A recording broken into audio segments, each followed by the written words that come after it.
Hello అందరికీ welcome back to my channel software Buttabomma. ఎలా ఉన్నారు అందరూ? కింద కామెంట్ చేసి చెప్పండి.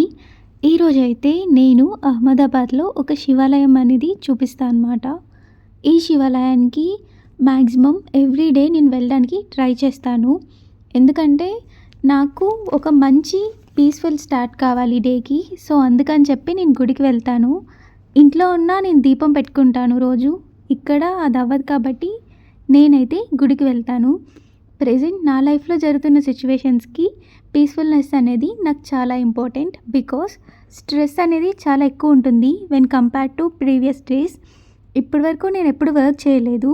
ఇప్పుడు వర్క్ చేస్తున్నాను కాబట్టి నాకు ఈ డేస్ అనేవి కొంచెం కష్టంగా ఉంటాయి అన్నమాట. అండ్ ఇక్కడ మనం రోజు అభిషేకం చేసుకోవచ్చు. నేను ఒక ప్రవచనంలో విన్నాను, రోజు శివుడికి అభిషేకం చేస్తే చాలా మంచిది అని చెప్పి. అండ్ అది ఒక రీజన్ నేను ఇంత ఎఫర్ట్ పెట్టి ఈ గుడికి వెళ్ళడానికి. టెంపుల్లోకి ఎంటర్ అవగానే మనకి లెఫ్ట్ సైడ్ వినాయకుడు ఉంటారు, రైట్ సైడ్ ఆంజనేయ స్వామి ఉంటారు. ఇక్కడ ఏ దేవతామూర్తికైనా ఇలాగే ఉంటుంది సేమ్. శివుడు పక్కన ఒక రాడ్లా ఉంది కదా, అక్కడి వరకే ఇక్కడైతే ప్రదక్షిణ చేస్తారు. మళ్ళీ ముందుకొచ్చి ఆ రాడ్ దగ్గర వరకు వెళ్తారు. అండ్ సేమ్ మనలాగే ఇక్కడ కూడా నైట్ టైం భజనలు అయితే చేస్తారు. ఈ గుడి పక్కనే ఒక రావి చెట్టు అయితే ఉంటుంది. ఈ చెట్టుకి రోజు నీరు పోసి దండం పెట్టుకుంటారు. అండ్ మీకు ఈ వీడియో ఎలా అనిపించిందో నాకు కింద కామెంట్ చేయడం మర్చిపోకండి. మీకు ఈ వీడియో నచ్చితే లైక్ చేయండి, షేర్ చేయండి అండ్ ప్లీజ్ సబ్స్క్రైబ్ చేసుకోండి. బాయ్.